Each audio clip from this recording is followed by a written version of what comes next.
I broke my back. What do you mean by that? Your back is broken. What do you mean, calm it down? It's a fight. Referees telling two fighters who want to fight to calm it down? He should calm down. So he's like a clown in his show, man. He's not your guy. Tyson Fury's back, and all you motherfuckers are under attack. Look, Eddie Hearn can say all what he likes. Who gives a shit what Eddie Hearn says? It's garbage.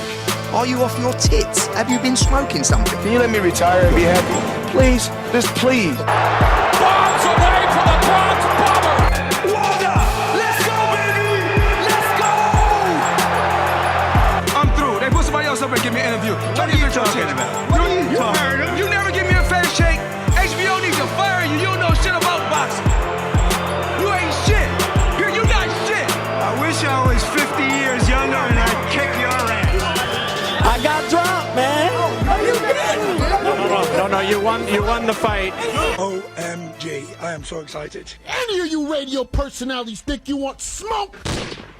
Call me Mr. Chimney. I want smoke. Yes. What is up, MCR family? Another daily edition of the show live on YouTube. Excuse me.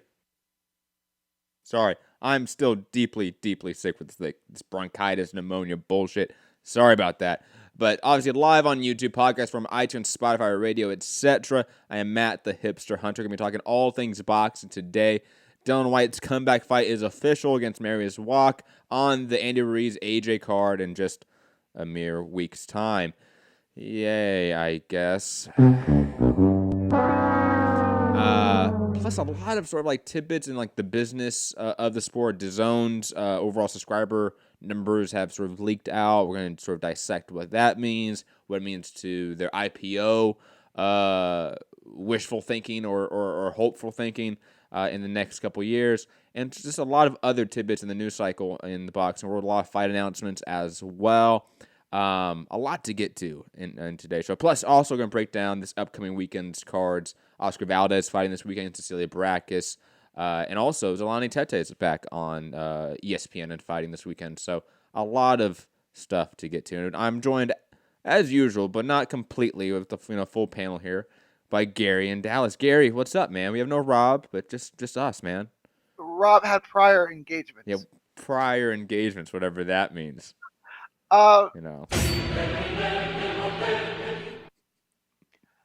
I'm doing good. I'm liking the back-to-back games. Game yesterday, game today.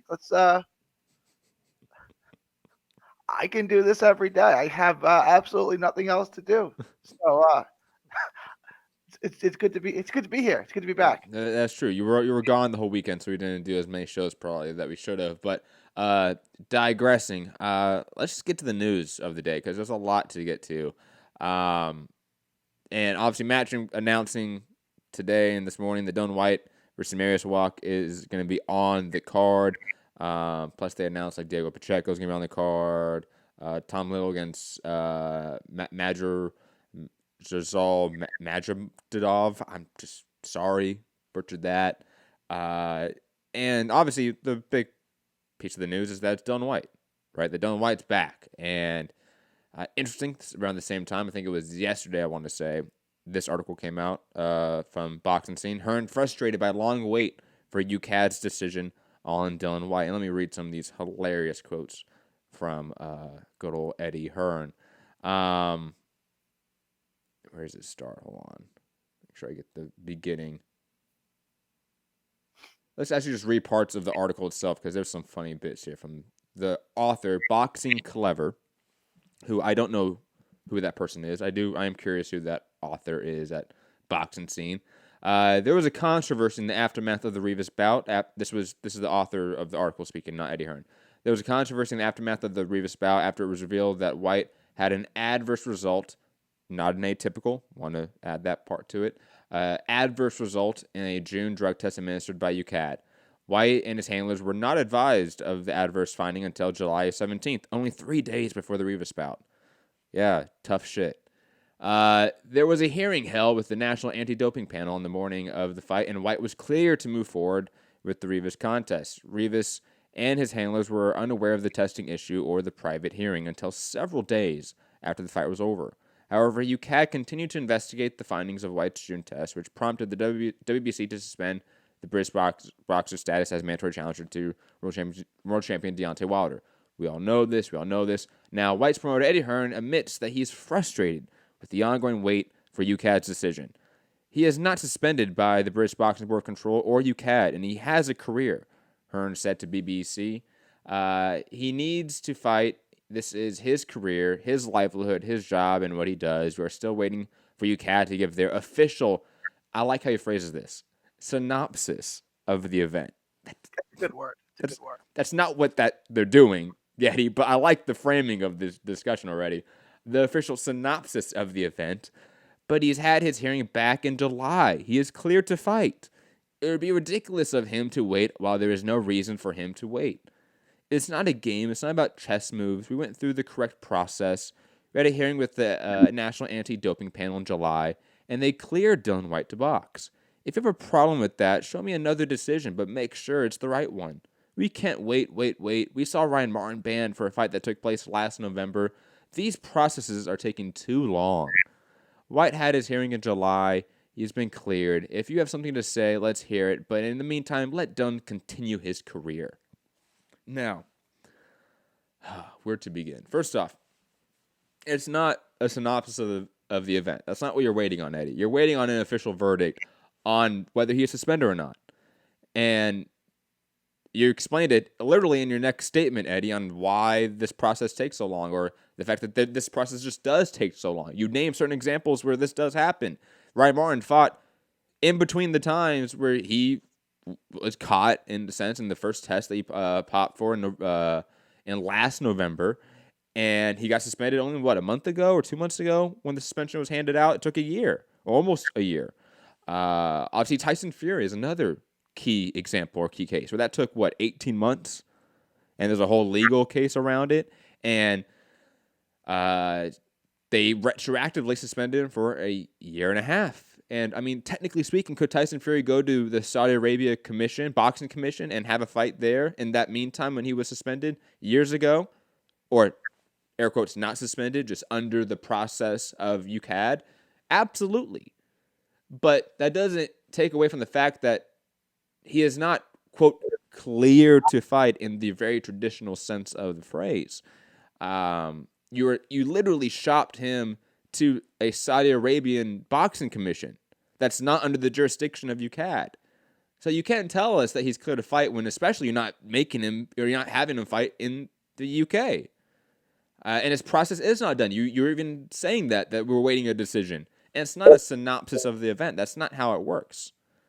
And again, the cases you brought up, Eddie, are cases that show you're wrong in that framing of the discussion. And we know why you're framing the discussion this way, to throw away any blame for you or Dillian Whyte in this case. But you're a promoter. You do sleazeball shit. We know that's what you do. All promoters do it. And this is just another sleazeball thing, to be honest. And plus, the fight's shit, too. Like, I don't care about a Dillian Whyte-Mariusz Wach fight at all. Add to the fact that it's helping sports wash a genocidal regime. Add into the fact that it's tied into this entire story of the UCAD and British Boxing Board Control having a innate issue with its system. Yeah, I'm not too excited about this matchup and this news. Gary, your thoughts on this? Promoters are slimy, filthy scumbags by nature, and Eddie is best in breed. If they're not going to suspend him, then they're not going to suspend him. That's just something you have to live with, right? Like, this is not the first time with this guy, right? When was he last suspended? Whyte was suspended back in 2012. Was it that far back? 2014. It's been a while, but whatever. I mean, he's got a history of this. I mean, he should be, honestly. Like, I think if you fail once, you should get a year. If you fail twice, that's it. You should be done. He should be done. But he's not really going to get anything. He was allowed to fight then, and he's fighting 6 months later. So, literally, he didn't skip any beats, right? He's only fighting twice a year, typically, and he fought twice this year. So, he got nothing. Okay. That's just the way it is. Like, I guess you give Eddie credit for getting his guy not suspended, but basically, I mean, why not take steroid? And what did he drop Big Baby for? Failing a test, right? Yeah. So what is he not dropping? I mean, you see the double standard there? Of course. I mean, we literally have a intro sound to the show where it's just Eddie Hearn talking about the Joe Miller case and saying we can't have guys walking into the ring all juiced up, when he literally fought in a hearing, or at least Whyte did, his fighter did, to do that 3 days before his fight with Ruiz, and they did not tell Ruiz or his camp about this. So it's just so obvious how blatantly contradictory he's been. Eddie, like, flip it around. The other guy, you find out the other guy is on something. Do you let Dillian Whyte walk into the ring? Whatever his answers, he looks like a scumbag. If he says yes, he doesn't care about his fighter. If he says no, then he's a scumbag for letting. You know what I'm saying? Like, there's no right answer there. And again, like, if the matchup was good, I would be happy with it. But it's not a great matchup. You know what I mean? Like, if this was like Dillian Whyte, Joe Miller, 2 cases of PD use, I'd be like, great. I don't care, because the matchup is great. It's a great fight. James Toney. You should have him fight James. Is James Toney allowed to fight anymore? Because he failed a lot of tests. No. Done, right? No, or at least he should not be allowed to fight anymore. Let's make that pretty clear, that no James Toney fight should be allowed. Same with like Oliver McCall and anyone else that's above the age of 45 years old. But digressing, any other thoughts on Dillian Whyte? To be honest, I feel like these are my thoughts. I don't have much else. I just think it's a bad move. I think it's a move that could be avoided too. Like, why not wait the extra 4 months or whatever for UCAT to have its ruling and determination on the case? A power move by Eddie. It's 100% a power move by Eddie. I understand why. I'm not ignorant. I know why he does it, but I also know, like, there's another route of positive PR that he could have done by angling the discussion of, you know what, you're right, we messed up on the Whyte Ruiz case. I'm not gonna promote Whyte in the meantime. We're gonna sit Whyte on the sideline. If he needs some money, don't worry about it, Whyte. You can talk to me, but we're gonna make sure we're gonna wait for UCAD's ruling. We're gonna respect the process, because right now they're not respecting the due process at all. It's in the same way that he's doing with Chavez in Arizona. Like, it's almost exactly parallel, except there's distinct differences. Because like with Chavez, like, it is federally illegal what he is doing in the United States. What he's doing with Whyte, I don't know if it's illegal in that case. I just don't think so. But in Chavez's case, it is. With the Chavez case, is the Nevada State Athletic Commission breaking? I mean, yeah, it's Nevada, right? Yeah. The Nevada State Athletic Commission breaking the law, or is Eddie breaking the law? No. So Nevada's the one that has the temporary suspension. Obviously, they're waiting till...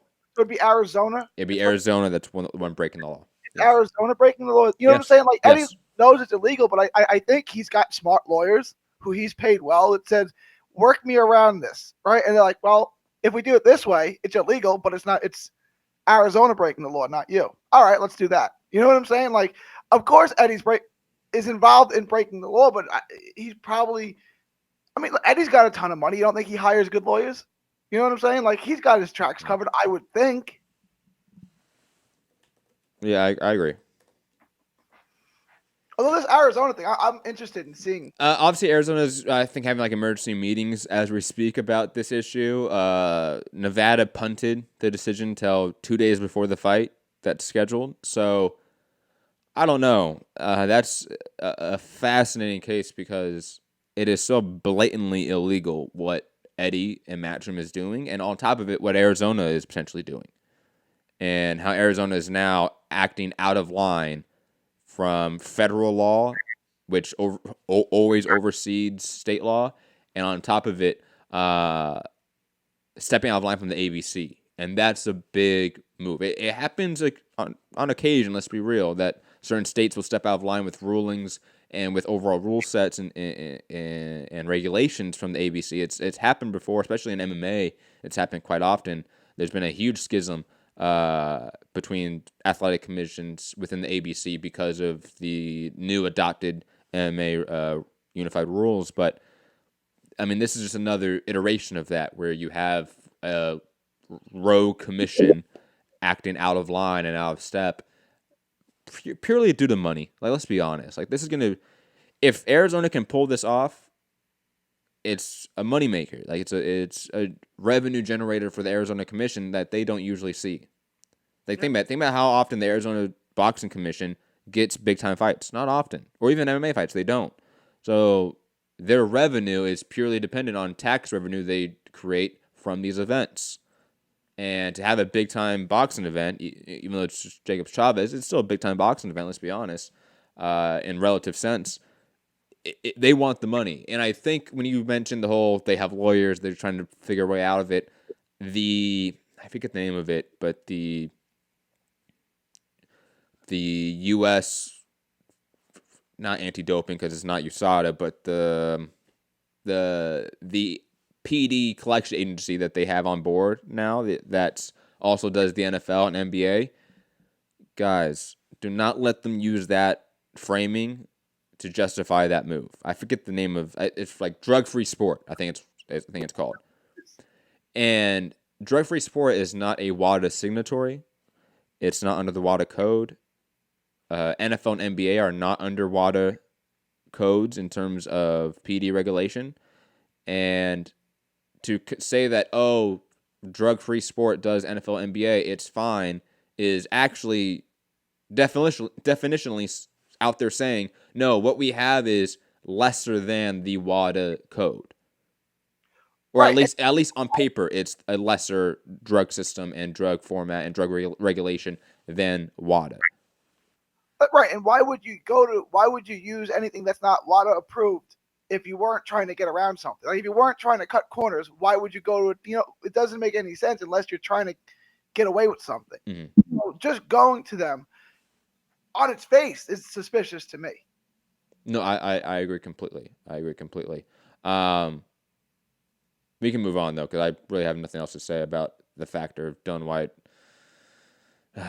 doing whatever he is doing right now. Let's go to this Bob Arum article here, and there's a lot to discuss here, guys.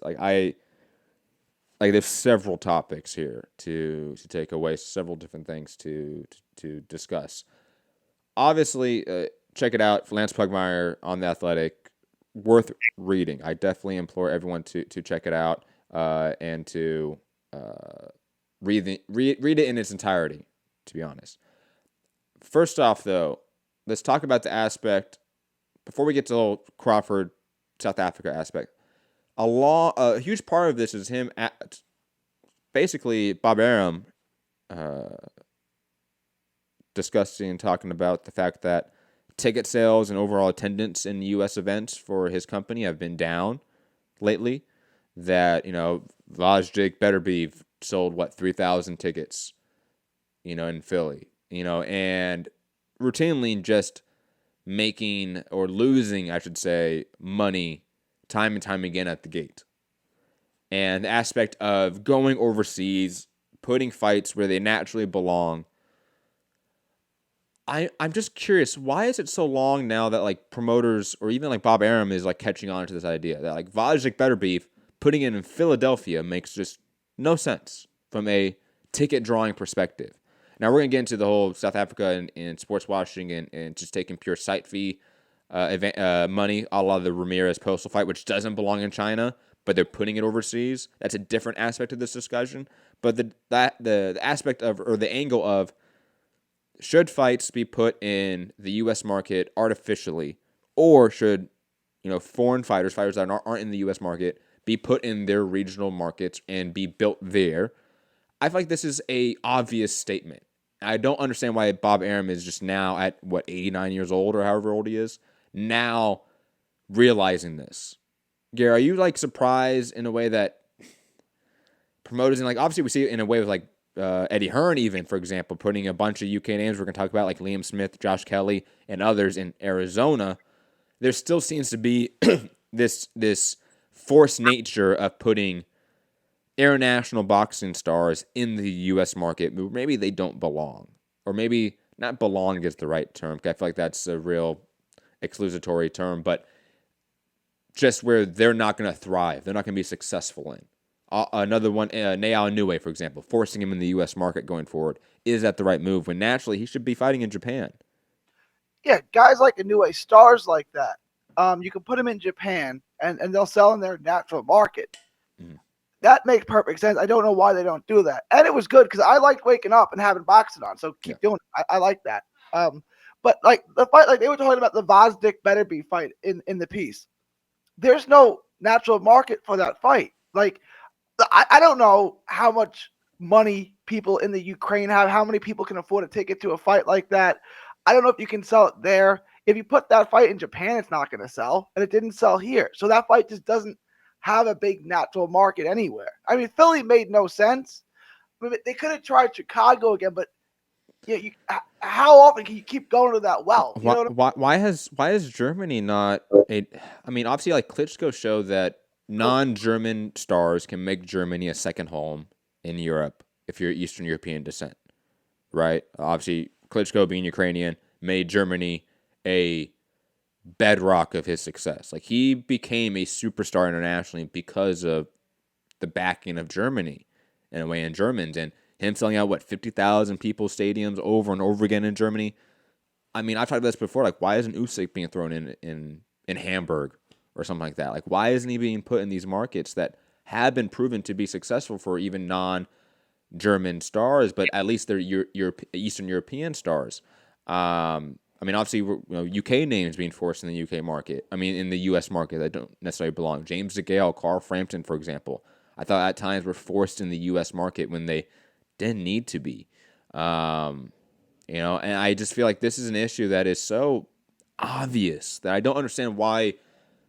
Again, it's just now seemingly taking promoters to get to this point where like, oh, maybe we shouldn't do this. And I just don't understand it. I don't understand the disconnect here from promoters. Do you understand it? Is it just purely like US TV is number one, so therefore they're thinking that in that framing, and most of the corporations we're talking about in this industry are U.S. corporations, so therefore the framing is always from a U.S. perspective. Is that just purely it? I think they're stuck in their routine, right? Like I think they don't want to upset the apple cart, kind of, so to speak. Like they've done it for this way their whole career. Mm-hmm. They're rich off of it. Why do I want to change it now? But you're right. I mean, boxing's not football, right? Like football, you can put anywhere and it'll sell. Boxing's not that way. You have to be smart with where you put it, And again, like, who says boxing has to be on at Saturday night at 11 o'clock at night or 9 o'clock your time? Who says that? Like, why can't we try it on a Thursday or Saturday mm-hmm. or a Sunday afternoon when it's not football season? Like, why can't you try different? Why does it have to be Saturday night at 11 o'clock? It doesn't, right? Mm-hmm. So, I would say when Usyk has a smaller fight, a Witherspoon type fight, put it in Chicago. When he gets a big fight, try. If it's not going to sell in Vegas, try it in Germany. Yeah, because we can probably talk about now. You can probably get a huge site fee for, let's say, a Usyk Pulev fight. Imagine that for like a vacant belt or something like that, or like Usyk Chisora in Hamburg or Berlin. You don't think it does extremely well in those markets? I think it does.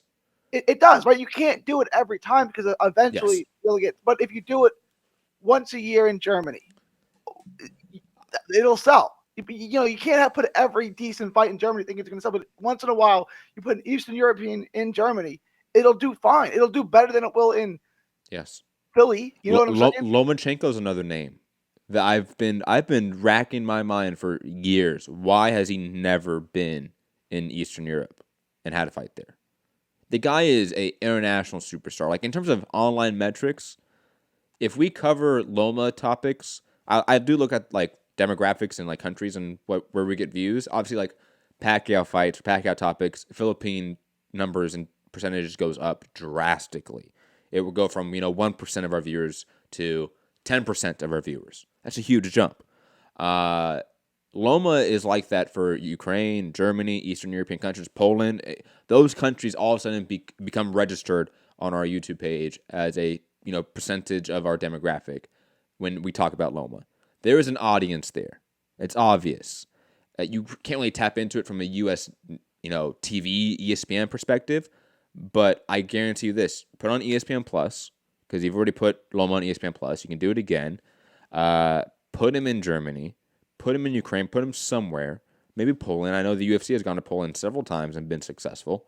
And try to do something out of the box, And you can get a big site fee. You can do what you're doing with Ramirez Postal, which is just sad because those guys aren't of the Chinese market at all. But they found a big site fee.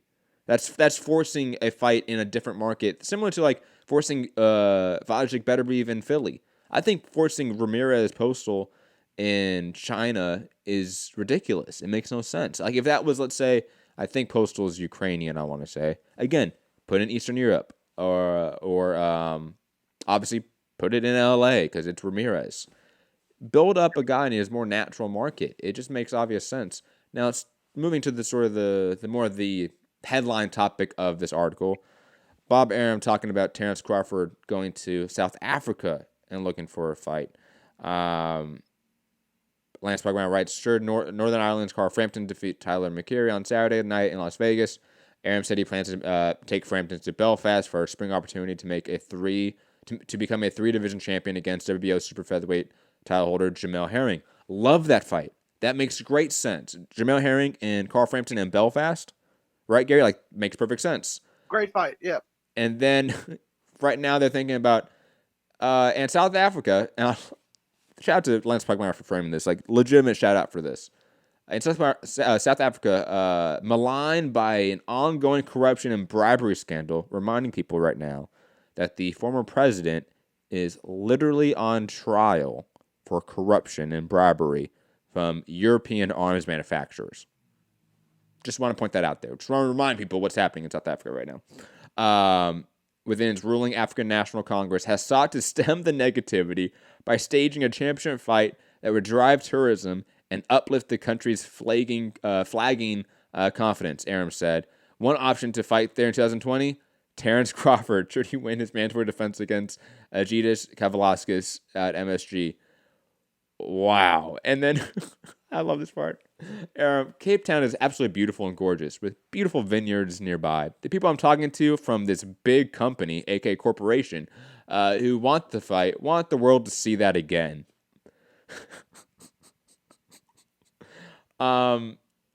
It's just what's happening in Saudi Arabia with the Ruiz Joshua. It's what's happening with the UAE and Dubai with a lot of fights recently as well. It's an obvious country looking to get big-time sports to stem, as Lance Pugmire says, huge issues with the country in terms of corruption, public perception of the government, and on top of it, to show to the other world leaders in other countries that no, we're fine. We do things like you. We're not a corrupt institution right now, and it's in the same way that, like in sports, like NFL games, you're going to see U.S. military there. It's a way to propagandize and say, hey, no, we're all good here. Jets flying by, where everyone's happy, everyone's safe. No corrupt institutions here, and that to me is another sign of a forced, international event that makes no sense to me. And so that's why, like, this article is so bittersweet to me, because at one level I see Bob Arum coming to light and saying, you know what, like, there's no reason that we should put these fights in Philly or these traditional markets that, let's say in the 80s or 70s, were the markets, right? Like, you put fights in Philly, you could sell well and make a living off of that. I think Russell Peltz talked about that in a recent article. That you could, back in the day, make tons of money off of just ticket sales in these Detroit, Chicago, Baltimore, Boston, New York. You start naming just markets and cities. Back in the 80s, 70s, they thrived. In modern boxing, that is so much more of an international sport. These markets aren't the natural markets for these names and these boxers anymore. So you have to put more international events on. But on the same hand, we have Bob Arum, I think, misunderstanding that issue and thinking that, we're not making money here. Where can we find the most money for fights? And that, I think, is a very lazy way of promoting. Because then you end up putting a Terence Crawford in South Africa purely for money because a corporation wants to help the government out, which sounds shady in and of itself, to sports wash a corruption case against the former president of the country. You know, like you have those instances instead of, let's say, a natural one, which would be Usyk or Loma or certain names in Eastern Europe. Or let's say like Crawford in a country in Africa that doesn't have, massive corruption trials at the moment. Maybe that'd be a great idea. Like I think Nigeria is doing decent right now. Put in Nigeria. Like there's certain ways to go about this that would be right, and Bob Arum is still missing the boat. That's the sad part. Like he is so close to figuring it out, and he's not. And I feel like all these promoters just don't care. It's sad. At Nigeria, I just thought of Ghana. Ghana's economy is pretty strong, right? And obviously, Yes. they love boxing. Ghana boxing's storied and legendary. Let's be honest. Like, yeah, why not? If Richard Comey wins against, let's say, Teofimo Lopez, and you want to put Loma, Richard Comey, in Ghana, like that would be cool. Yeah. That makes sense. I bet you can find a big site fee. It would make sense there. You could drive a market that does want the fight naturally. 92Q. Elomo, when has boxing been about morals? Good point. But I think 92. This is beyond just morals. I think this is what I'm talking about here is the version of promoting right now that we see is that promoters are looking for the biggest site fee. That's how we get, I think, a Jacobs Chavez fight in Arizona. That's how we get a Mulvaney, Kansas fight. That's how we get certain casino fights in Indio, California, right? Because it's site fees, right? Or Stevenson fighting for his first world title in Reno.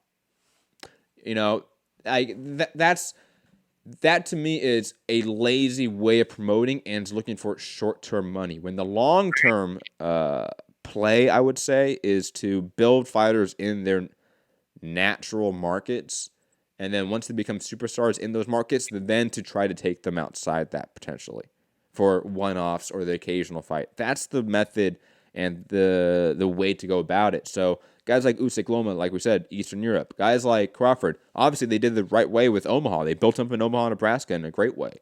And they've sort of given up on trying to make him a New York or LA star when they should be. That's what they should be doing next. Instead of then sidestepping that to go to a short-term site fee in South Africa. Ramirez Postal. You have a Mexican-American fighter from Fresno, California, and a Ukrainian fighter fighting in China in a casino. Like to me, that is short-term promoting and just lazy promoting. And that's what I'm talking about. Not more so morals. I think that's a different aspect of this discussion, potentially. And one that you're right, that like it's corporations and capitalism and promoters. Like that's never going to be about morality and ethics. But smart business, I think, could be an aspect that we talk about here. That this is not smart business. That this is short-term money grabs that does hurt the sport long-term, or at least doesn't build, I think, fan bases the right way. And that's more of my issue here. And PSK, no. When Zaire and Philippines morally correct and fights happen there, no. Zaire had massive issues, obviously, and the Philippines to this day still have massive issues with Duarte. So no, PSK. I love these whataboutisms, though. It's okay. Don't be so triggered. Moving on, though. Gary, any other thoughts, though, on Crawford, South Africa? I mean, do we think that even happens? Do we think we get Crawford in South Africa next year? I mean, I don't think so. I think Crawford's the wrong guy to sell in South Africa. I don't know what they're offering him. If they offer enough money and it's career high money, maybe. But I mean, that depends on, how many zeros and how many commas. If they're offering Crawford $20 million to go fight in South Africa, I'll go to South Africa. Lewis fought Rockman in South Africa, didn't he? Yes. I mean, you can do it. I mean, if the money is right, I wouldn't rule it out. I just don't think Crawford's the personality that's going to It would be Crawford versus who, right? They're not going to put Crawford versus. No, Bob Arum doesn't care. He participated in apartheid South Africa. Like, like, think about that. Like, you right? Like, I think it was like 1979. He had a fight there as well. I forget what the fight was, but like that's apartheid. Like that's the heart of, and the prime, so to speak, of apartheid South Africa. Bob Arum didn't care then. And like you said, he worked in Zaire. He's worked in all these places. Like, he doesn't care about working with warlords or dictators or autocrats. Like, he doesn't care about that. No one cares in this industry. I will say this. Ludabella had a great way to phrase it, and I think you phrased it correctly. When the country you're promoting in is using your fight as a de facto, quote, welcome to the world, and an endorsement of itself as a wonderful place to live and visit, how do you make that distinction that you are not involved in the political process? I would review these situations on a case-by-case basis. Had I been around in apartheid, I promise you I would not have participated in a promotion in South Africa as Arum did in 1979. And he goes on to talk about Saudi Arabia and Khashoggi and stuff. But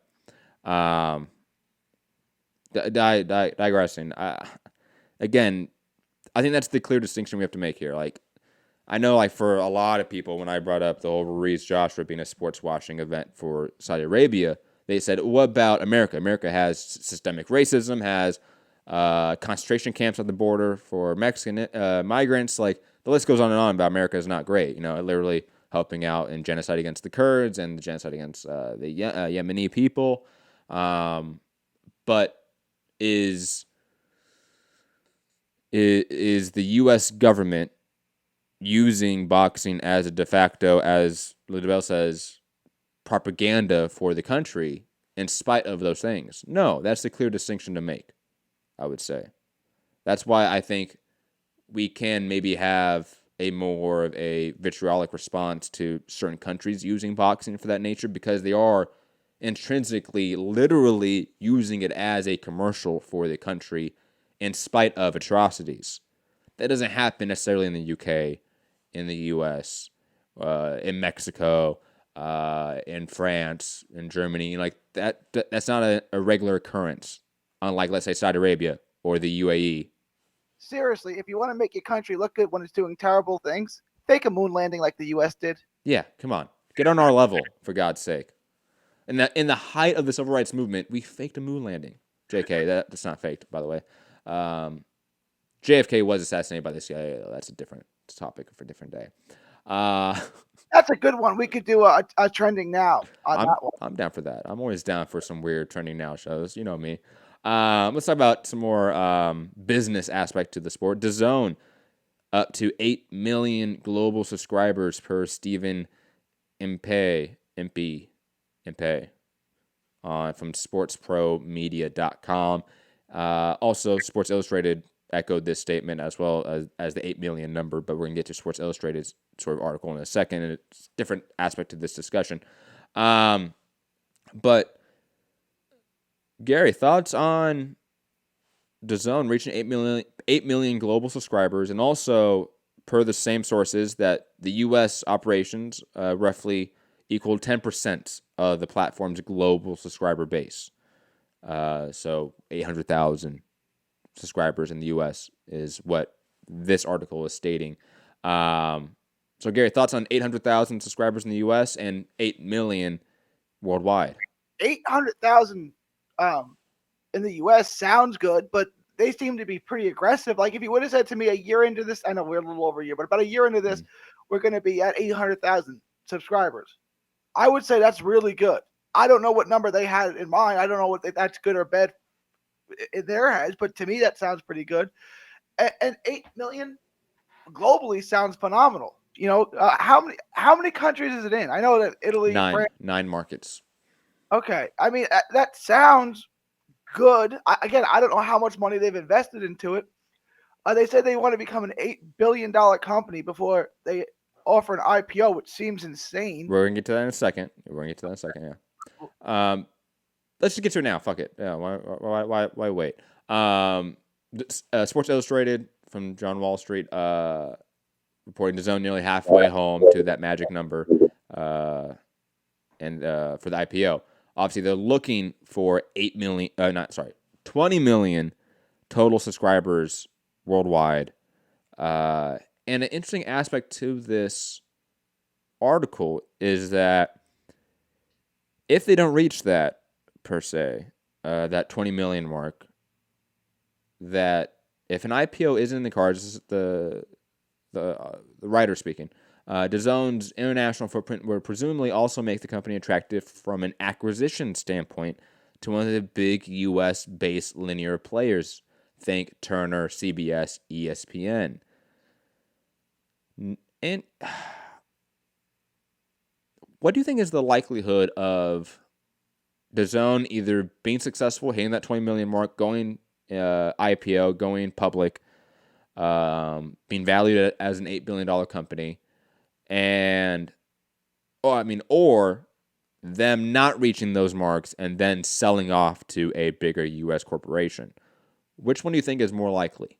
They're not going to hit $8 billion valuation anytime soon, meaning 20 million subscribers. I don't think, unless they do something drastic, like get an NFL package. So I think it's more likely that they'll be sold off to one of the big hitters. Now, that sucks because it's just going to be another arm of ESPN or Disney or whoever wants to buy it. Which, like, what's wrong with monopolies? Well, you get the same thing over and over again, right? So I'm not a fan of that, but if they can get their money back or make money on it, they're happy to do that. As far as going public, I don't understand why 8 billion is the magic number. Like, I know Coinbase and Instacart are both about $8 billion, valued at about $8 billion, and they're going public.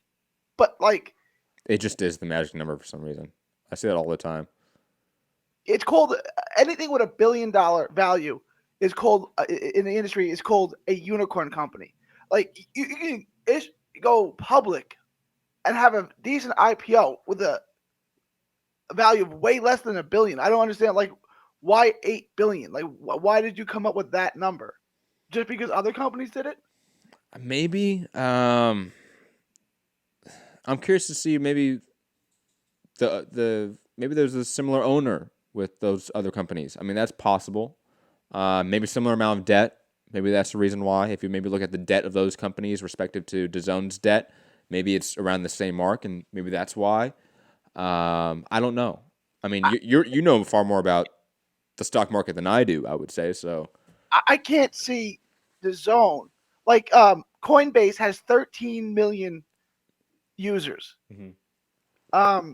Instacart revolutionized an industry where you can get your groceries in an hour.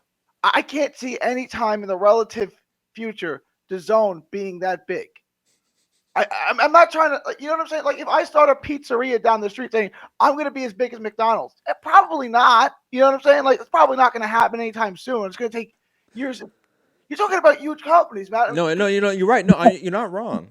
You're not wrong at all. I'm not laughing at you. I'm laughing with you, Gary. Okay, because I mean, it is this massive uphill battle, it seems, for DAZN, and I've just been saying that for months now, it seems. So I feel like I've been echoing myself and repeating myself. It's just, you also see it's. I'll put it this way. At the same time, DAZN's uphill battle seems steep, but they're hitting almost 1,000% in terms of revenue increases in the last cycle. So like they're hitting certain marks where you think like they're on the right trend in terms of revenue, that if they can just hold on long enough and weather the storm of the competing market, which is a difficult market. You have ESPN Plus, obviously, which has 3.5 million subscribers in the U.S. alone, by the way. So they almost have half of what DAZN has globally. It's also a quarter of the price, just saying. Yeah, that too. In just one market, really. And again, I wonder where we go here. Does DAZN hit that number and survive, or do we get a buyout? And then obviously we have the third aspect where they just go bankrupt and they just fold and we never hear about DAZN again, which I doubt, though. I think they have probably enough aspects to their corporate portfolio that a CBS or a Turner is going to want to buy them up, at least from a pure from a pure like apparatus standpoint, like DAZN's UI is amazing. Like maybe another company will be looking at that and saying, let's just buy them out. If we're Turner Sports and make Bleacher Report Live the DAZN format and system, that would be fantastic in a way, right? I see that being more of the path and more of the likelihood. Let's be honest, for DAZN is a buyout in the next 2 years. Yeah, 3 years. Like when Sirius came out, there was Sirius and XM Radio. Yes. They were different companies. Yes, competing companies. They were both awful, right? Like they both were awful, and then they merged, became a really good company. It took a while, right? But like they both had something pretty good.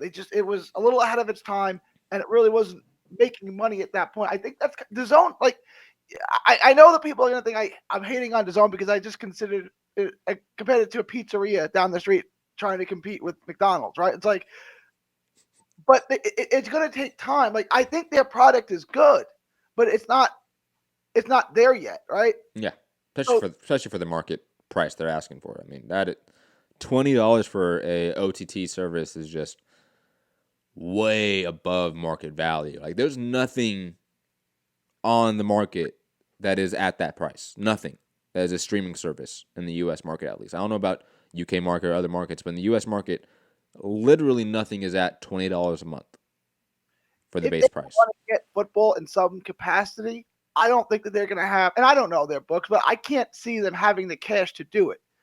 So they're going to have to get money from somewhere else. Now, is that a merger, a buyout? I don't know, but they want to compete with Disney. Well, and think about this. Disney Plus, right, which just came out, their new TV show, The Mandalorians, the new Star Wars TV show. Each episode is rumored to be priced at $10 million, the budget for each episode. And there's 8 episodes a season. So it's an $80 million budget for that TV show for just the one season, right? Which seems high, right, for a TV show. Yeah, it seems real high for a TV now, show. if you think about in a movie perspective, it's an 8-hour movie for $80 million. That's cheap, especially in Star Wars universe. Because a 2-hour movie is going to cost you in Disney at least $200 million plus if it's a Star Wars movie, just from a pure budget perspective, right? Star Wars movie aside, right? Just a summer release movie. What are we looking at? 30, 40, $50 million budget? No. More than that? Well, not Disney. Are you talking about like the biggies? So like not Avatar, not Star Wars, not Marvel, not those movies. Right. Like I would say probably a $60 to $80 million budget's the average now. For a 2-hour movie. Yes. Okay. I would probably say that's the average now. So much money. It is. It's a lot of money. But think about this. Canelo Alvarez in 2 fights for DAZN is going to cost almost the entire budget for a new Star Wars TV show from Disney Plus that has gone viral. That is massive, right? Was that boxing was always fairly cheap to produce, but at those numbers, it's not anymore. Yes, and you know what's funny? I was talking to John Nash from Bloody Elbow. You know, I talk about a lot, right? As one of the best journalists in the game, one of the best business journalists in the game too, in combat sports. He said, and I should have asked him like where can I find these numbers? That actual revenue is slightly up for these TV networks for boxing. I don't know how that's true, but he did at the end sort of agree with my take that look, the market can't sustain this. We're probably going to see a DAZN or certain entities leave the market at some point because it's just too competitive and these prices are too high. But again, in comparison to other entertainment out there, DAZN is paying so much and getting back so little. You know, it's just so hard to really think that they have a long-term viability with the current numbers that we're seeing. And if you have just a base understanding of sports entertainment or entertainment period in terms of budgets, they're spending a lot and they're not getting back nearly as much as people think they are. And also, I think globally speaking, where most of their subscriber base is, obviously 90% of their subscriber base is overseas, not in the U.S., right? I think in large part that's because those overseas markets for DAZN, they do have big-time rights. You know, like in Canada, they have all the NFL rights. That's massive. any Canadian that's watching the NFL has DAZN because they have to. I think in Japan and in certain countries, like all the UFC fights are on DAZN.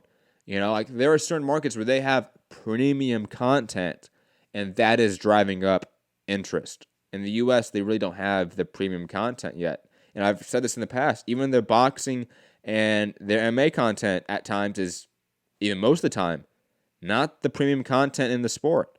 Kind of like the B-level stuff most of the time. Obviously, there's some great boxing fights they've had. Don't get me wrong, they have some big names. But there's a lot more of just B-level fights and B-level matchups. Same with ESPN Plus. They've watered down their product. Gary? That's like, because the product, boxing specifically, is watered down. Mm-hmm. So you're either going to have to go to less fights, or it's going to have to be a streaming-only kind of sport, right? Like where, although Fox is doing really good. So let's talk about that right now, and maybe address the whole market saturation issue as well. Sports Business Journal, which I don't have a subscription for because it costs a shit ton of money, but Boxing Esquire does, and they release their yearly, annual, in-depth article on combat sports, and they release, I think it's their top 10. I think it's their top 10, maybe more. 1, 2, 3, 4, 5. More like 20, I think. Most watched fights in the U.S. market, and these are obviously only using Nielsen ratings. We don't have streaming numbers. We don't have any OTT service numbers at all. So no Fox Sports streaming, nothing like that. Just pure Nielsen TV numbers. And obviously, Fox dominated this year, it seems. Out of the 1, 2, 3, 4, 5, 6, 7, 8, 9, 10, 11, 12, 13, 14, 15. At the top 15 events, only 3 of them are ESPN. 1 of them is Showtime. 1 of them was Fox Sports 1. which is Fox, right? Which is also Fox, but not big Fox. I just want to make that distinction. Really impressive stuff here from Fox, but also not surprisingly. We kind of knew this already. Like, again, if you read my article on Mixed Combat Radio, you would know that Showtime is down 37%, ESPN's down 10%, and Fox is up, I want to say like 40%. Like, they're up significantly from last year. And this is, again, not really surprising. And I will say this, though. There are 2 caveats I want to give to this news, or these stats. One, obviously, it takes away a lot of the big-time fights this year that happen on streaming services, or pay-per-views even, right? So Spence Garcia even is on this list, because that, while it didn't do 2.49 million buys, it probably did more views overall worldwide in terms of just metrics than Keith Thurman and José Lopez. So, you know, these numbers are a little bit flawed in that way, just because it's not a complete list of every number and how these numbers can really compare to different networks, different versions, different formats of distribution.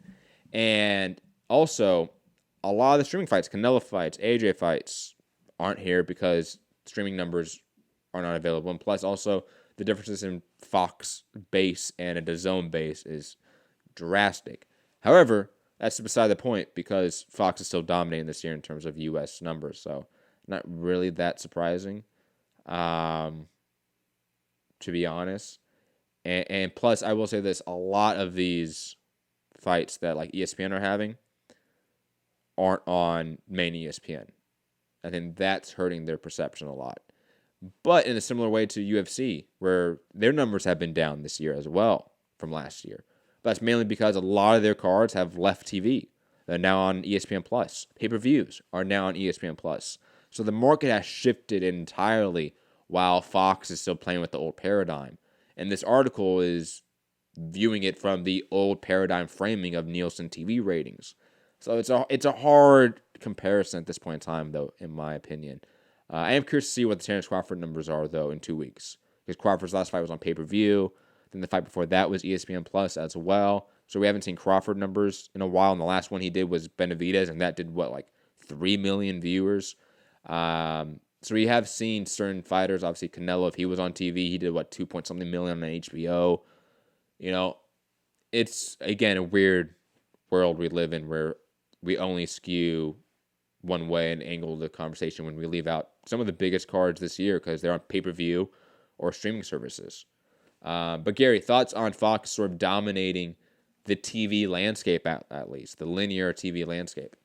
Fox just does sports better than everybody else, right? Like, Fox has football on Sunday up against CBS. Same product, right? NFL football. Fox is way better, right? When Fox has the World Series, it's way better. Fox just does sports better, so this isn't surprising to me. They market it right, they sell it right, and then they product it and package it right. So it's not surprising to me at all. The marketing machine for Fox has been insane, to be honest. No worries, Gary. I think we talked about this a long time, especially years ago, right? I mean, you guys know this. The HBO machine was king not too long ago, and the Fox machine seems to be just a completely different behemoth. Like, I am curious to see whether this marketing budget can be sustained, because it seems extremely high, to be honest. Not saying that it's a bad thing. I think it's a great thing that they've been marketing boxing this way. But again, they've been producing good numbers, so that's been good for them. But let's say they have an off year. I hope they continue this marketing push in boxing because Fox's machine is insane. Gary, sorry, what were you going to say? Oh, no, I would. You're good. My only point was that Fox does sports better and they sell it right. So I'm really not surprised. Whenever Fox picks up sports, the ratings go up. So I'm really not surprised. CBS is the only of the four major cable television providers that they don't demo the 18 to 35. They demo 55 plus. I don't know, like, if how much, which makes sense because those people have money, and I don't want to get, but they have a different plan than everybody else, an ABC or Fox or NBC. So I don't know. So, like, most of boxing was on Showtime, and they just sell it differently. They have a different game plan than Fox does. Yeah. So I think whatever Fox is doing, they're better at it. And just the overall reach. Like, the reach of Fox is just far different than the reach of Showtime. Like, just the budgets of these networks, the size of these networks is just extremely different. And I think we fail to realize that at times. If Showtime wanted to, they could have put their fights on CBS and got the same ratings. No. I mean, they're not gonna, but they could have, is what I'm saying. In theory, right? But we do know that the CBS exec, why am I forgetting his name, that got booted out for the Me Too movement, but he was the big boxing guy at CBS. He got kicked out, and that was right after Thurman Garcia, right? Because we did have some CBS fights, right? But then that stopped around that same time. I think, God, who was it? Lauren something? Sorry for getting the name. But actually, why am I saying sorry? Me Too movement. Fuck him. But I think when that happened, there clearly wasn't that same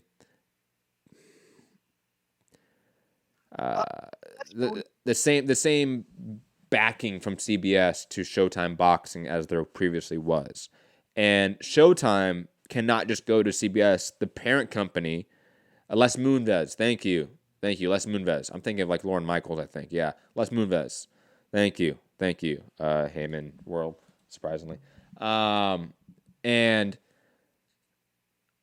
I think it's impossible for Showtime to do that. They're the subsidiary company. You know, it would have to be CBS going out of their way to Showtime and saying, we're going to support you, we're going to back you, we're going to put your fights on here. It can't be the other way around. Like Steven Espinoza, I don't think can legitimately go to CBS execs and say, hey, please put on a Wilder fight to offset costs. I'm like, yo, go back to your network. We're doing other things here. I think that's the new paradigm, the new dynamic between CBS and Showtime. So that relationship, that backing isn't there. While Fox, they lost the UFC. Right? The UFC left them and went to ESPN. They needed something to fill that void. And plus, FS1, let's be honest, has nothing other than now boxing content and WWE content. Why? Because they acquired those two entities post the UFC to fill that void. And I think because of that, that's why you see that backing from Fox, because that's their sole combat sports property now.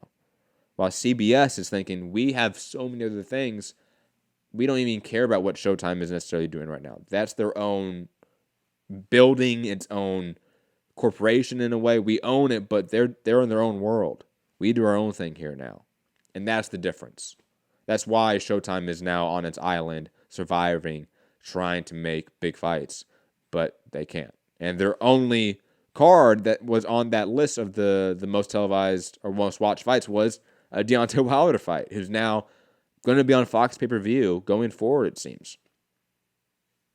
Do you think that Showtime could do better numbers if CBS marketed it better? Or I mean, do you think that just they're not that interested in that? And like, I think in theory, yes. If let's say CBS had the equal budget of Fox in terms of marketing for boxing, would it help Showtime viewership? I think yes. Would it be as a one-to-one translation? No, because you're asking CBS viewers to go to Showtime, which they might not have. While Fox, if you're promoting a PBC on Fox event on a NFL on Fox game, it's more of a one-to-one translation for the viewer because they're on the network, so to speak, if that makes sense, right? So I think, obviously, yes, it would help. Would it be as helpful as the Fox's budget and marketing budget, I should say? No, I don't think so. I think Fox's machine is more streamlined because it's just Fox. Like, yeah, they have FS1 shows, which have kind of done poorly, and we're going to talk about their FS2 prelims for Wilder Ortiz, which did 141,000 viewers. But then again, that's FS2. It's a different world in a way, similar to CBS and Showtime. Like, it's a different world, different numbers in terms of subscribers and viewers. I think Fox doesn't really care about the FS2 prelims as much or the FS2 network as much because Fox is doing its own thing. And most of the PBC events this year have sort of been on Fox, and that's helped it. You know, just I feel like it's a very easy way to understand. Like, Fox has 120 million some odd subscribers because they know it's a free linear TV, and CBS has around the same amount.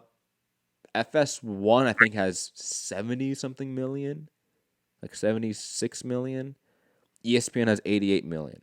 We're really talking about a like 40%, 30% drop in overall base of viewers for these networks, let alone Showtime, which only has 24 million subscribers. I'm a sports fan. I have FS2. Without looking it up, I have no idea what channel it is.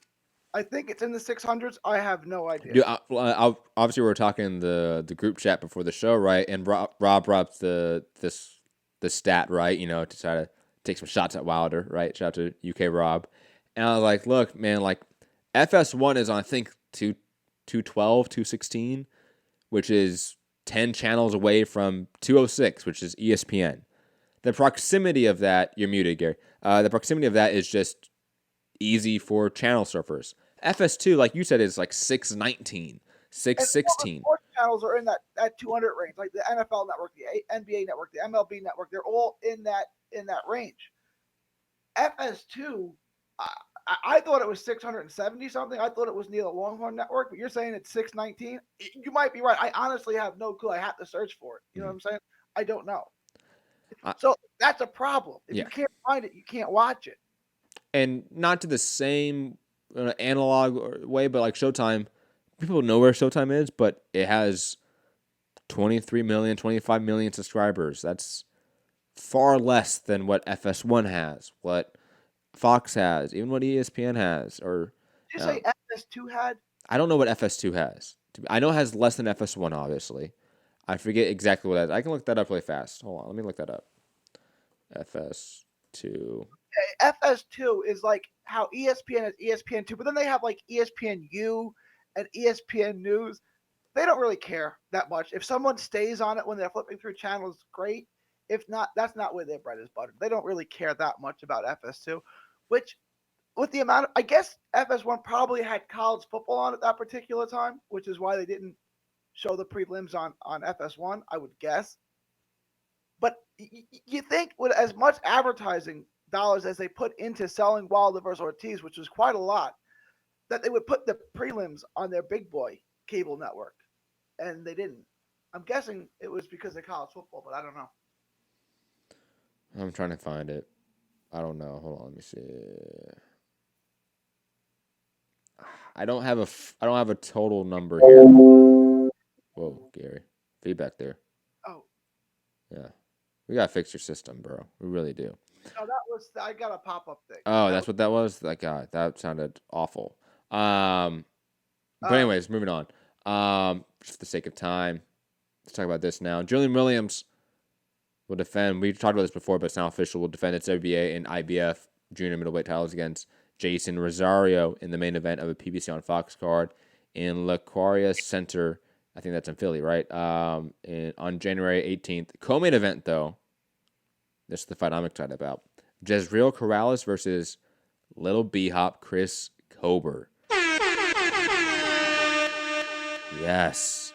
You know, Gary, for a while now, we've been talking about prospects that have needed a step up. Like, they're just ready for it. Chris Colbert's been one of those guys, you know, in the vein of Tanahara, Virgil Ortiz, Rashidi Ellis, Shakur Stevenson. Like, the list goes on, honestly, of prospects that need to step up. Chris Colbert's in that list of guys that clearly have had enough, intro fights to professional boxing. He can take the step up to the top 10 level.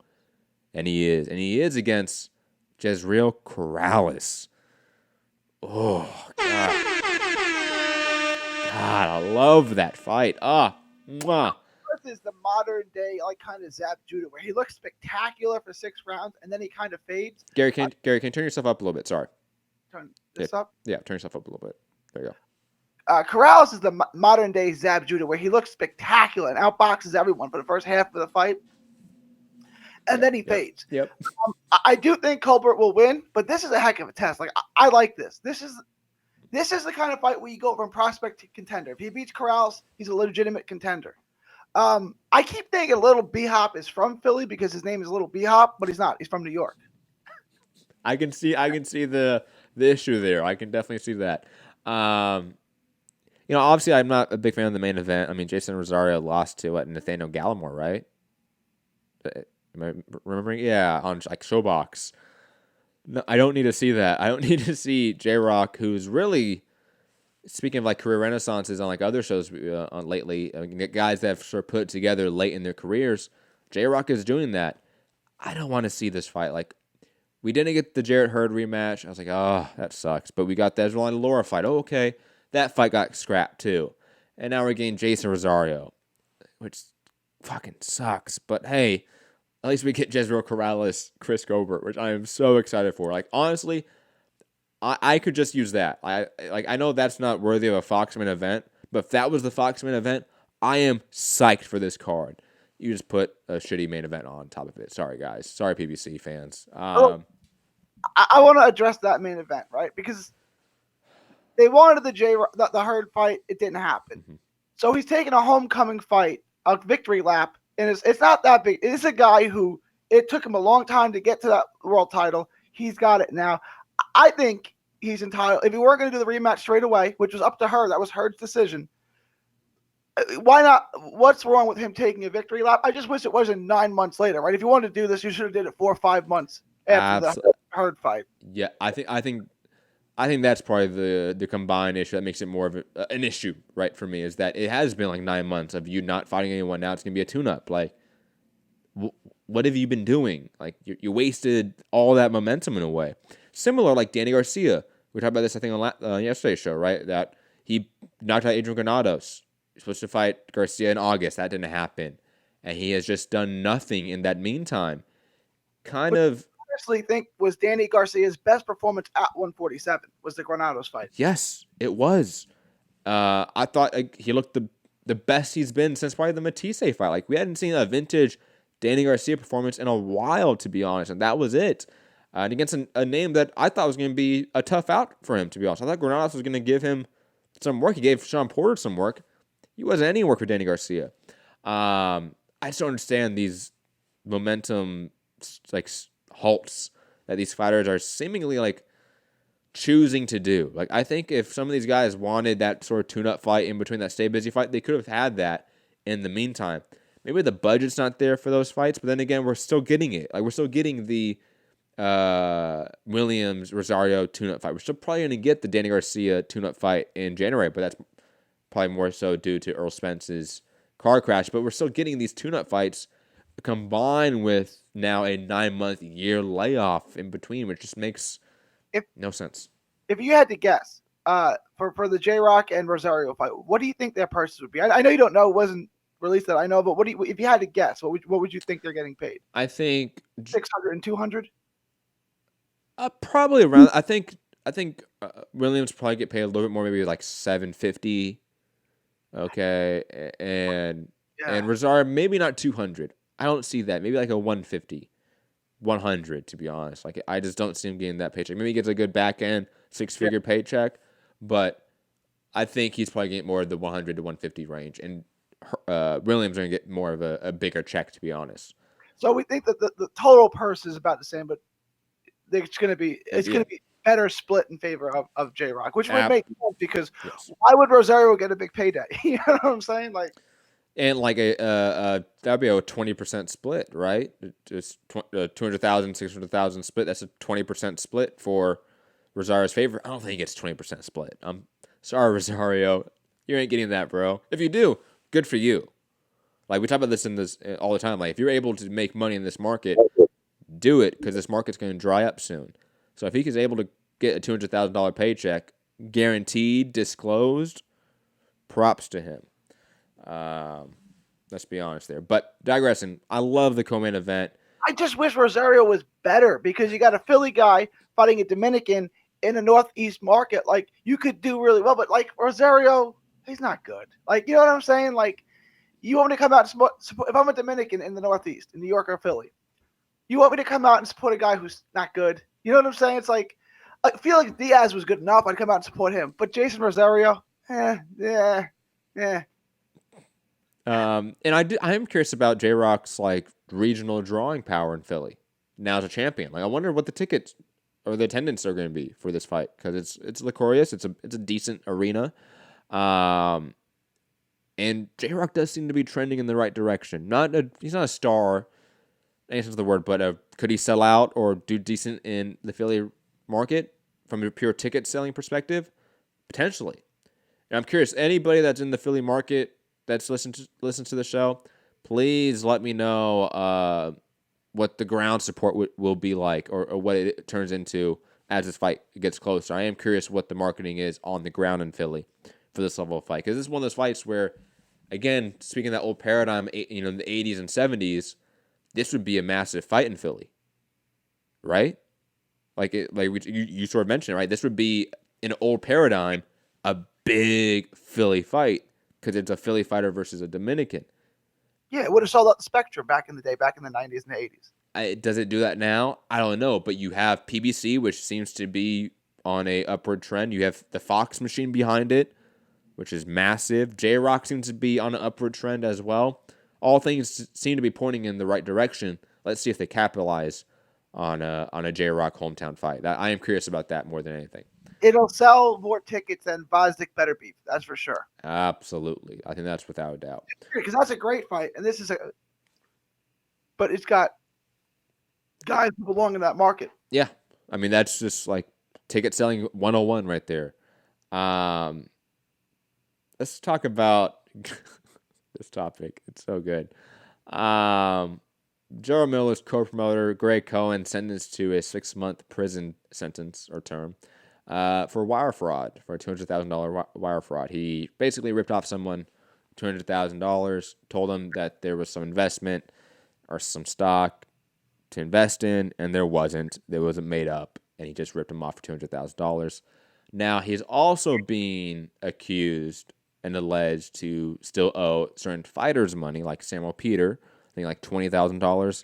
Samuel Clarkson, not Samuel Peter. My bad. $20,000, and that's not official yet. That's not confirmed, because I know Greg Cohen Promotions has come out and sort of produced some documents to the public that refute that statement. So I am curious about that allegation. But regardless, he is now in prison for 6 months for wire fraud. Shout out to Greg Cohen. Great boxing promoter, right, Gary? He owes my boy money. Samuel Clarkson is like one of the nicest guys you'll ever meet. Like, I know he took his kindness, his kindness for a weakness, right? Like, and now you're in jail. I love seeing. People get what they deserve. Greg Cohen has the money probably sitting in his glove compartment. He could have gave it to Samuel Clarkson.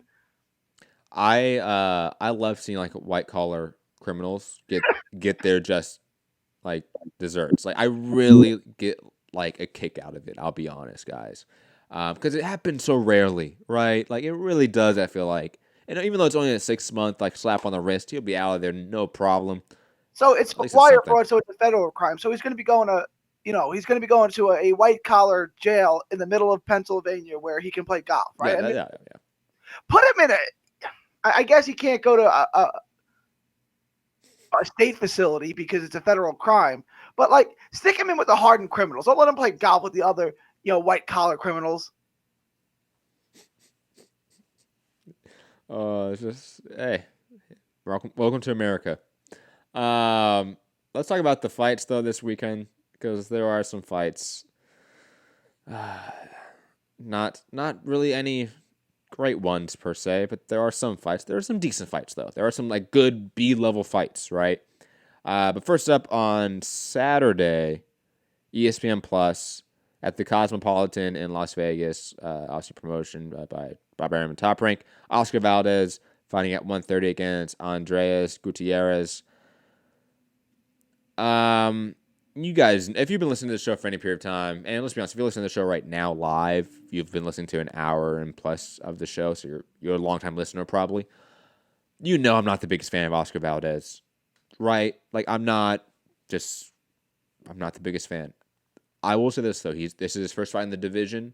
I'm usually very lenient on matchups for guys, changing divisions, to be honest. I'm pretty consistent on that, so I'm not too upset with this matchup. And at least we don't have a full belt being just thrown on top of this fight for no god sense. Like no reason, no rhyme or reason at all. A la Leo Santa Cruz and Miguel Flores. So at least we don't have that. So I'm not going to hate on this fight per se. But I will say this. I am very curious what Oscar Valdez does next. Because you have Jamel Herring, Carl Frampton. That match that's been talked about for Belfast. You have Miguel Berchelt out there.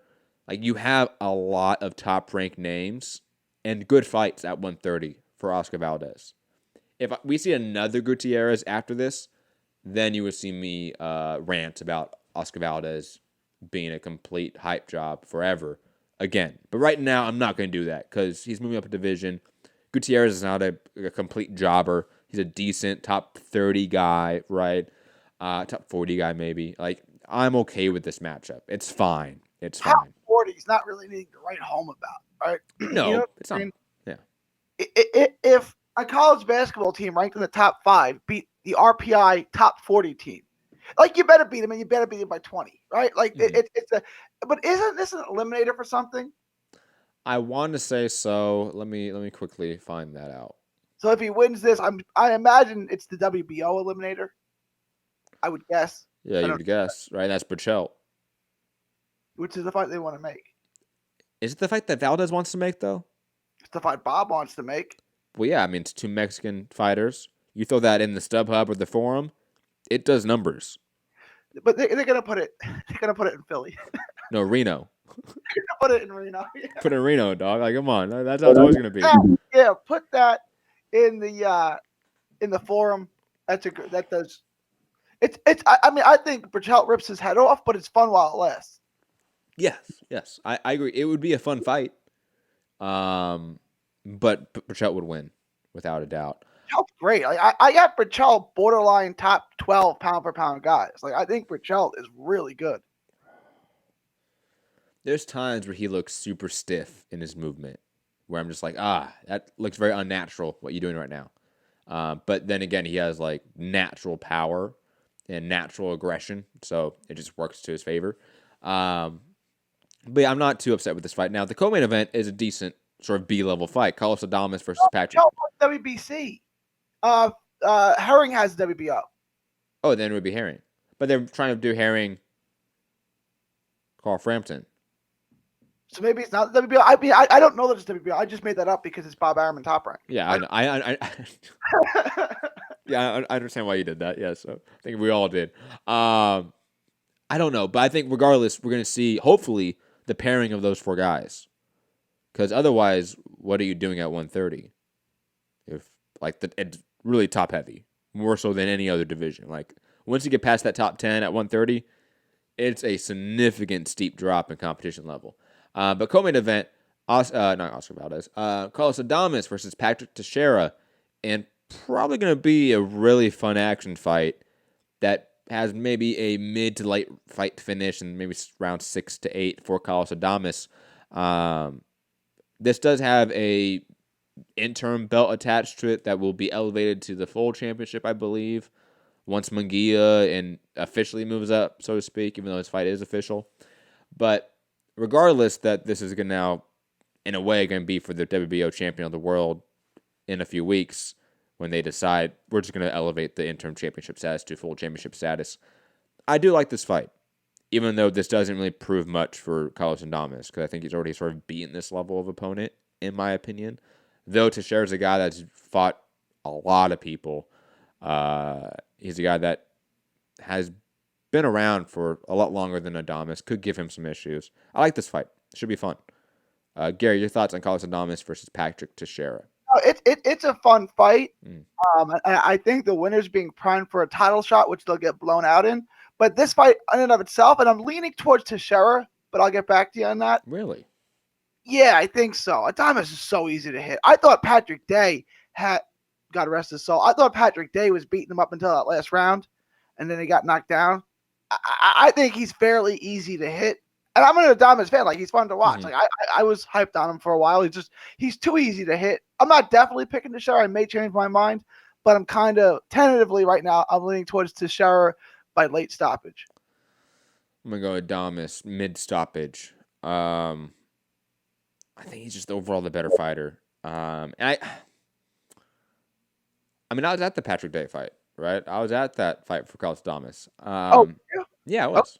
I was at Pachanga, in the middle of nowhere, 3 hours away from LA. God damn it. I thought Adames did a lot of good work in that fight, I'll be honest. I thought he just struggled to get the finish, and he was looking for the finish, clearly. You don't think Patrick Day was cleaning up rounds in the middle of the fight? I mean, he won rounds, don't get me wrong, but I don't think he won more than 3 rounds.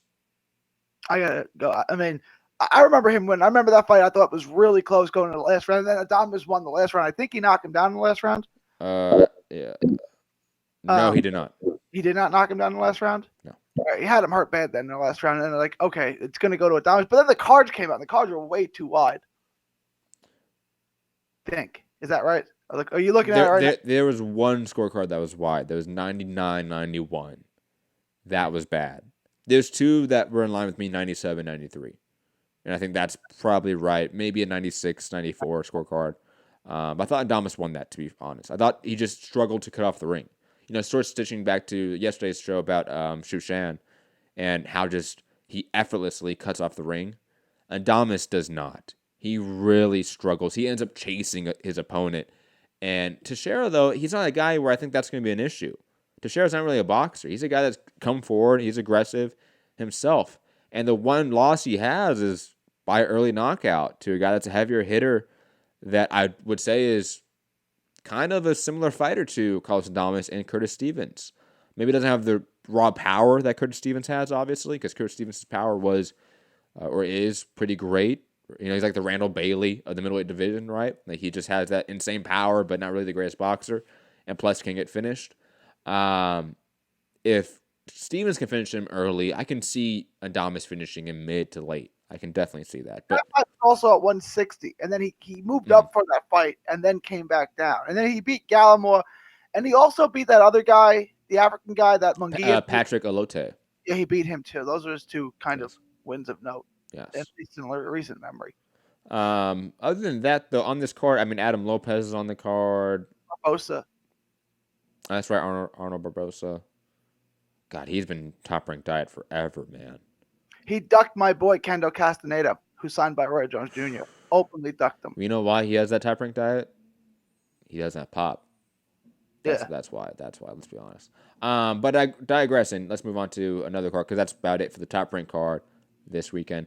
On DAZN's Matchroom boxing deal over in Monaco, we have the Alexander Besputin versus Razpad Butiev fight, both undefeated prospects. The Joe Cordina versus Mario Tinoco fight, which, I mean, awful opponent, but hey, Joe Cordina. That's your man's. One of my favorite prospects in the game. I'm excited to see him and my Hector Tanahara in a way. I'm excited to see Joe Cordina fight, absolutely, but he needs to step up in competition drastically. And Stili Brakis versus Victoria Noela Bustios, also on the card. And I think Zhili Zhang, or however you pronounce that, is on this card, was supposed to be on this card. I don't know for sure yet, because I think there was some visa issues, but I think they're hopefully trying to clear that up. I don't know if he is 100% confirmed on this card yet. And Hiri Fury is fighting some guy named Pavel Sauer. Literally, his name is spelled Sour. Yeah, not going to watch that fight, but I do like the top three fights, the Stili Brakis, Joe Cordina fight, and the Besputin Butiev fight. I do like those three fights a lot. Brakis should win this one, I think, clearly. I think she's just on a run, and she's really only going to lose to she will lose to Clarissa Shields. She maybe will lose to Katie Taylor. That's about it. She's going to dominate this division as long as she wants. And Besputin Butiev, that is a tough fight. I mean, the Juan Carlos Abreu fight, or the win, I should say, for Besputin was a good win for him. That was a sign that he belonged and deserved to step up. I'm trying to remember who Butiev has been. Let me go to his resume. Leonardo Tyner, that's right. That was a good win. This is a good fight for two undefeated prospects. I think whoever wins this one, though, needs to step up and fight a relative name in their division. That's what I would want to see next, to be quite honest. But Gary, any thoughts on the Monaco card? I'm looking forward to seeing Barakis fight. I always want to ask how old she is, but then, like my old school nature, you don't ask a woman her age. But like, isn't she getting up there now? Like, She is. She's 38 years old. I don't know. Like, you're saying she's going to dominate the division, and maybe. Well, she is dominating. I mean, okay. I mean, I don't know. 38 it seems pretty old to say she's going to. I wouldn't be. And again, I don't know who she's fighting really. Mm-hmm. But like, I would imagine at some point in the relative near future, she's going to lose if she keeps fighting top 10 fighters in the division. Like, I would think she's 38. I will say this: her opponent right now is already lost to Katie Taylor, who is in two divisions lower, or at times one division lower than say bracket. So if you've lost to Katie Taylor just this last year, probably a sign that you're too small, that you've gone up and wait for this fight, and B, you're probably not the best fighter, and also her opponent has 0 knockouts, so she has no pop. I'm not saying it's going to be this fight. I'm saying no. Obviously, sooner rather than later, Brakis will lose just because of her age, her tenure. She's what? How many? Let me see her resume. What is it? 35-0 at 38 years old. She's had a long career, so that career is going to end again sooner rather than later. It's not this weekend, and it's probably not going to be until she fights someone that is technically better than her. That's going to be her benefits. That Stili Brakis, technically speaking, is so far above the welterweight division that she can be a old fighter and sort of just coast for a while and collect paychecks because she negates all the danger, negates the damage, and just wins rounds. But against certain fighters, I don't think she'll be able to do that. And I think that's where we're going to see Brakis lose, against certain people that are just technically better than her. And those people are very few and far between. It's Shields, Taylor, maybe a Pursoon if she moved up, because Pursoon, just her style could give Brakis some issues, perhaps. But that's about it. Let's be honest. Selena Barrios, What weight class is Selena Barrios? 35 135. Hey, she can move up. to 47. Yes. I mean, I guess, yeah. And you're right. We talked about that. Like, if you want to make fights, you want to grow women's boxing, you got to do it. So, like, I'm not for it, but I understand. And think about this: those in between divisions didn't exist not too long ago either. 140, 130, 122. These divisions were not in existence not too long ago. So this isn't like I think a really hard thing to ask for women's division, which is, I would say, in a older paradigm. Like women's boxing is much more of a parallel of like men's boxing, a la the 1910s. Right, where it was like 20, 30 years of progress in professional boxing. It's about 20, 30 years of progress in women's boxing from Layla Ali, which really was the start of it. And Christy Martin, her thing, and then Ali came out. But when it was Christy Martin, it was only Christy Martin. Yes. You never seen any other female fighter. I would say Christy Martin is the pioneer stage, but Layla Ali was the true starting era of women's professional boxing. And that's only, again, 20-something years ago, 25 years ago, right? So women's boxing is very young. And I think because of that, you have to treat it like almost boxing was back in the day. Maybe not 30 rounds, right? And no gloves right back in the day. But, hey, you're going to have to make these weird matchups to cause or drive public interest because that's what you have to do. Because the divisions are just so weak at this point in time. But I do like that Brackus fight just because, hey, Brackus is a legend. Love seeing a legend fight, always. Any other thoughts? Sorry, on the Monaco card. I know we got into a huge tangent there. No. Moving on. Zolani Tete versus John Casamora on DAZN. Oh, no, sorry, not DAZN. On ESPN Plus via Frank Warren and Top Rank. I really like this fight. Obviously for the WBO belt, I want to say. Yes, the WBO belt at bantamweight. Obviously, Tete falling out of the tournament. Big loss to the tournament. But, hey, I love this fight. John Casamora has been on a run as of late. And he's really only lost, like, kind of really good opposition. Amnat Ranarag from Thailand was one of the best Thai boxers of the last 10 years. I'm excited for this fight. I think both guys are exciting fighters. And plus, Tete needs an exciting opponent to have an exciting fight. He is definitely one of those guys that fights to the level of his opposition, a la his last fight against the name I'm already forgetting, that undefeated Russian fighter of like 10-0 who did not belong there. I'm excited to see Tete back, and hopefully we just get like a new way Tete after this, to be honest. Like, we just jump start to that shit because obviously Luis Nery going up to 122, that fight's off the table. Obali, I'll be honest, I like Obali, but I think Tete is the better fighter in the division. I would rather see Inoue versus Tete than Inoue versus Obali at this point in time. Gary, thoughts on Tete versus Casamora? Casamora is a good challenge. Tete should pass it. He should win, but it's a good fight. And it's good to see Tete back because he hasn't fought since the Eloyan or whatever his name was. Yeah. I'm probably butchering that. But that was, how long ago was that? 9-10 months ago? I mean, he's been out of the ring for a while. Over a year ago. Over a year ago. Yes. Okay. It was October of 2018. Wow. Okay, so it's over a year ago. It's good to see him back. I think, and it's not a tomato can fight. He's fighting a decent fighter. But right. I think this is right. I think this is a get the rust off because you're fighting a new way next kind of fight, which is, again, I don't know that he's any more competitive. He'll go more rounds than Obali because he's harder to hit, but I don't think he's a whole lot more competitive in that fight than.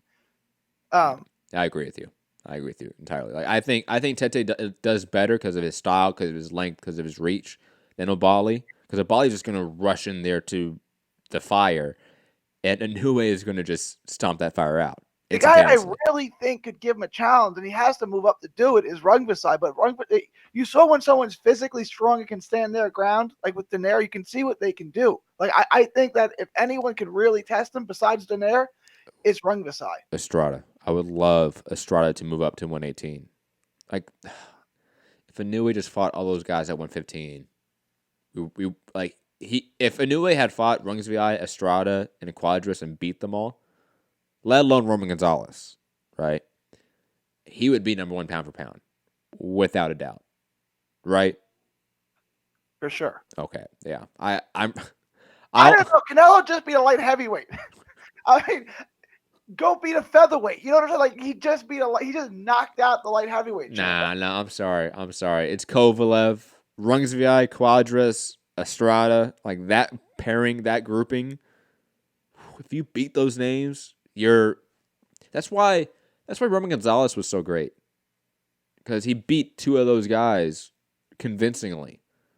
One of them he didn't, and a lot of people thought he did win. But at 18, what if he runs through Louis Neary? Neary's at 122, so we can't. He said he's going to 122. Okay, then Emmanuel Rodriguez never really. I mean, that's a good win, but he didn't really pan out, at least as of yet, as Top Rank had told us he would. And by the way, you keep saying that we got some chat about that or comments in the chat. I think you're wrong about the framing of Rodriguez being a Top Rank fighter because he's never fought on a Top Rank card, and he has fought on PBC cards before the World Boxing Super Series. Emmanuel Rodriguez was a Top Rank fighter. I don't think he was.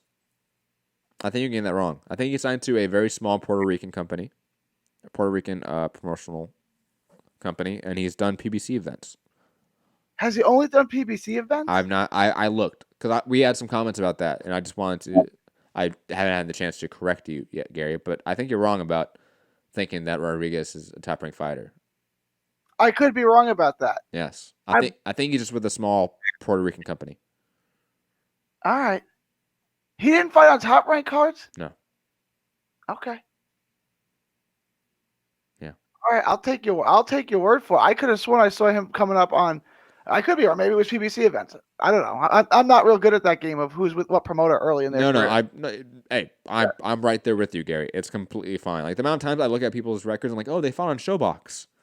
I forgot they fought on Showbox because they're not really a PBC fighter, right? So they go a different route, right? Like think about how many Showbox fights like Regis Progress has, right? Like he has a ton. But digressing from that, Tete Casamora should be a fun fight, and that's actually it for the show today, guys. I mean, that's it for the news. Gary, any final thoughts, man? Let people know where to find you. Find me on all forms of social media at 3D Boxing. Good talk today, Matt. Yeah, it was fun. Plus, like, anytime I can rant about business in the sport, I love that stuff. I geek out on it. Like, PD regulation, business talk. Like, yeah, fight breakdowns are fun. I know people love that stuff, but I get my kick out of talking about the business of the sport and how PD regulation should be and should not be and how it should be structured. I hope you guys enjoyed that talk. Also, guys, definitely check out earlier shows this last weekend. One, the show I had with Cole James Cash from Ghetto News Network talking about politics and racism in boxing and combat sports. A really fascinating talk. And also, like, there was times where we just rambled about the history of boxing. And for guys that really enjoyed, let's say, like the 90s and the 80s of boxing, Cole James Cash has almost like an encyclopedic knowledge of that era. And it was just a really... Like, there's times I was just sitting there listening to him talk and enjoying the information being delivered. And sometimes I'm even about race and politics, just boxing period. So go check out that show. Plus, check out the championship round show that was released for free. It's a Patreon exclusive show. We released it for free to sort of, entice you guys to join up on Patreon for $1 a month. So please check out that show. I talk about Floyd Mayweather's comeback. Talk about why I'm no longer at Sherdog.com. And plus a ton of other tidbits of the news cycle that maybe we didn't cover on other shows, but I covered on that day. So I think the Virgil Ortiz Brad Solomon fight, for example. We didn't talk about that on any of these shows, but I did talk about it on Championship Round. So if you want to see my thoughts on what Virgil Ortiz is doing and taking that tune-up fight, check out that show, and plus a ton of other stuff on the channel. Hit the like button, share the show, all that fun, interesting stuff. Peace, guys.